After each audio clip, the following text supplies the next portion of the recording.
Chapter 13. An Unexpected Meeting. "Wake up, Digory! Wake up, Fledge!"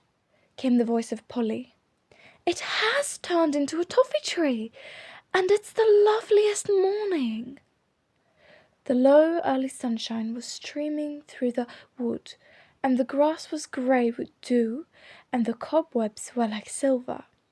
Just beside them was a little, very dark wooded tree, about the size of an apple tree. The leaves were whitish and rather papery, like the herb called honesty, and it was loaded with little brown fruits that looked rather like dates. "Hurrah!" said Digory. "But I'm going to have a dip first." He rushed through a flowering thicket or two down to the river's edge. Have you ever bathed in a mountain river that is running in shallow cataracts over red and blue and yellow stones with the sun on it? It is as good as the sea, in some ways almost better. Of course, he had to dress again without drying, but it was well worth it. When he came back, Polly went down and had her bathe. At least she said that was what she'd been doing, but we know she was not much of a swimmer, and perhaps it is best not to ask too many questions. Fledge visited the river too, but he only stood in midstream, stooping down for a long drink of water, and then shaking his mane and neighing several times. Polly and Digory got to work on the toffee tree. The fruit was delicious, not exactly like toffee, softer for one thing and juicy, but like fruit which reminded one of toffee. Fledge also made an excellent breakfast.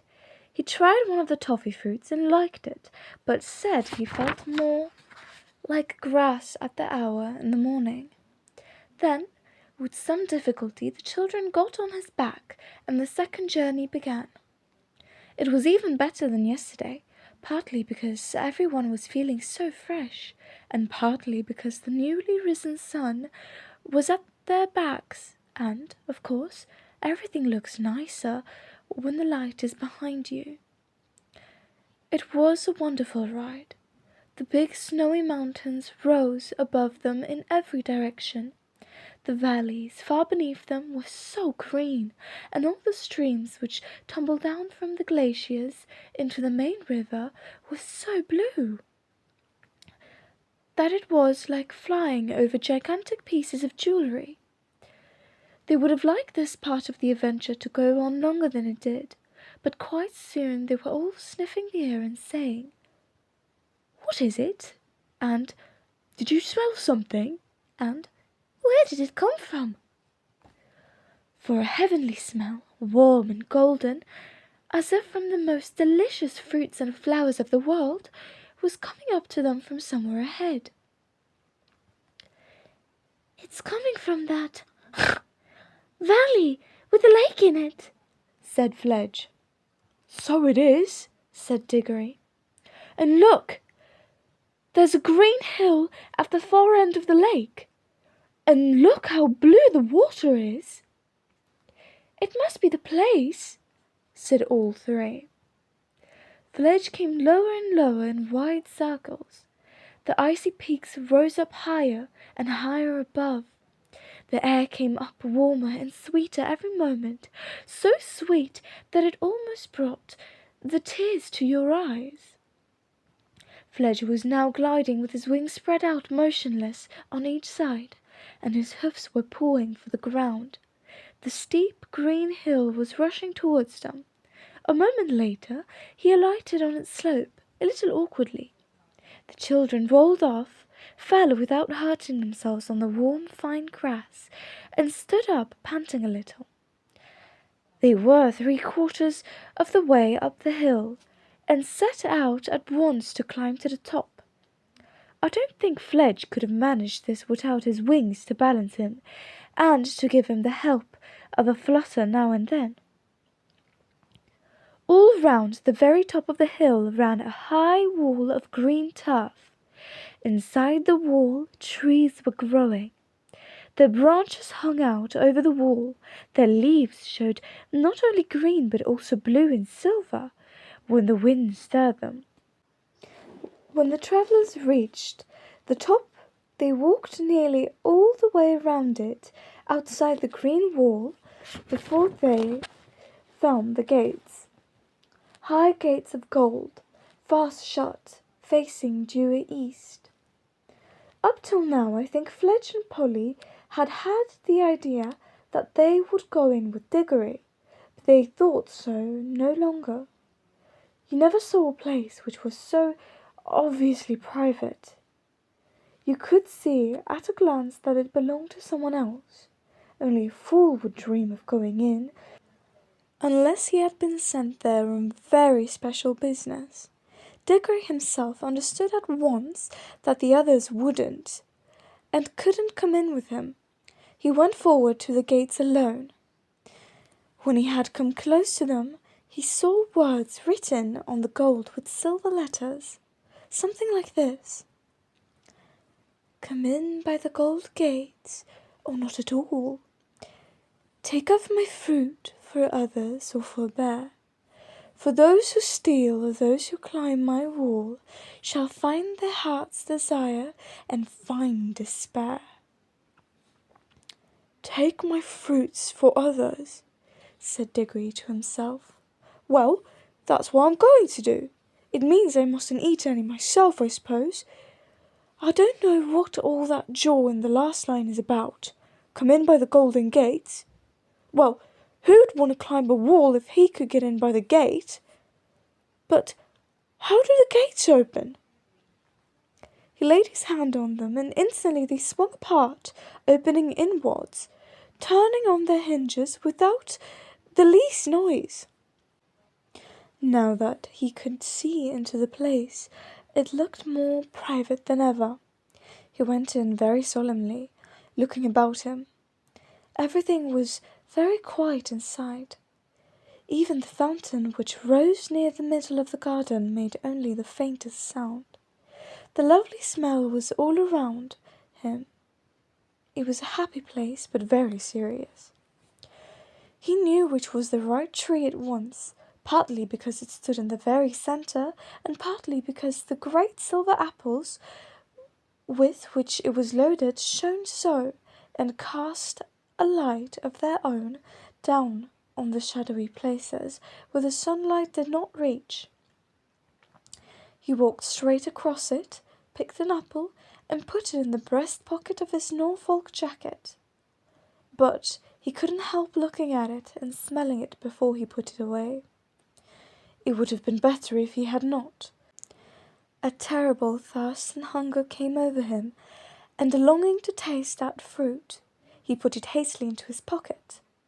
But there were plenty of others. Could it be wrong to taste one? After all, he thought, the notice on the gate might not have been exactly an order. It might have been only a piece of advice. And who cares about advice? Or even if it were an order, would he be disobeying it by eating an apple? He had already obeyed on the part about taking one for others. While he was thinking of all this, he happened to look up through the branches towards the top of the tree. There, on a branch above his head, a wonderful bird was roosting.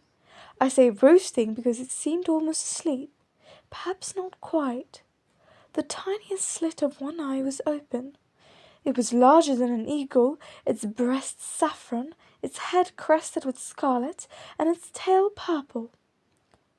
"And it just shows," said Digory afterwards, when he was telling the story to the others, "that you can't be too careful in these magical places.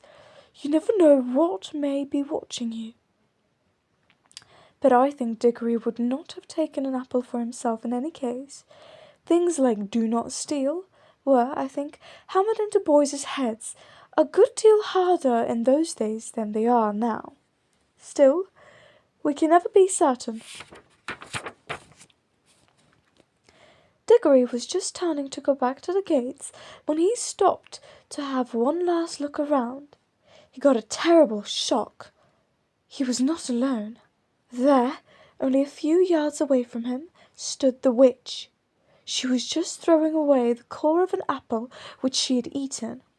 The juice was darker than you'd expect, and had made a horrid stain round her mouth. Digory guessed at once that she must have climbed in over the wall, and he began to see that there might be some sense in that last line about getting your heart's desire and getting despair along with it. For the witch looked stronger and prouder than ever, and even in a way triumphant. But her face was deadly white, white as salt. All this flashed through Digory's mind in a second. Then he took his heels and ran for the gates as hard as he could pelt, the witch after him. As soon as he was out, the gates closed behind him of their own accord. That gave him the lead, but not for long. By the time he had reached the others and was shouting out, "Quick! Get on, Polly! Get up, Fledge!" the witch had climbed the wall, or vaulted over it, and was close behind him again. "Stay where you are!" cried Digory, turning round to face her, "or we'll all vanish. Don't come an inch nearer." "Foolish boy," said the witch. "Why do you run from me? I mean no harm. If you do not stop and listen to me now, you will miss some knowledge that would have made you happy all your life." "Well, I don't want to hear it, thanks," said Digory. But he did. "I know what errand you have come on," continued the witch, "for it is I who was close beside you in the woods last night and heard all your counsels. You have plucked fruit in the garden yonder. You have it in your pocket now, and you are going to carry it back, untasted, to the lion, for him to eat, for him to use. You simpleton! Do you know what that fruit is? I will tell you. It is the apple of youth, the apple of life. I know, for I have tasted it, and I feel already such changes in myself that I know I shall never grow old or die. Eat it, boy, eat it, and you and I will both live forever and be the king and queen of this whole world, or of your world, if we decide to go back there." "No thanks," said Digory. "I don't know that I care much about living on and on after everyone I know is dead. I'd rather live an ordinary time and die and go to heaven." "But what about this mother of yours, whom you pretend to love so? What's she got to do with it?" said Digory. "Do you not see, fool, that one bite of that apple will heal her? You have it in your pocket. We are here by ourselves, and the lion is far away. Use your magic and be at your mother's bedside, giving her the fruit. 5 minutes later you will see the colour coming back to her face. She will tell you the pain is gone. Soon she will tell you if she feels stronger. Then she will fall asleep. Think of that. Hours of sweet, natural sleep, without pain, without drugs. Next day everyone will be saying how wonderfully she has recovered.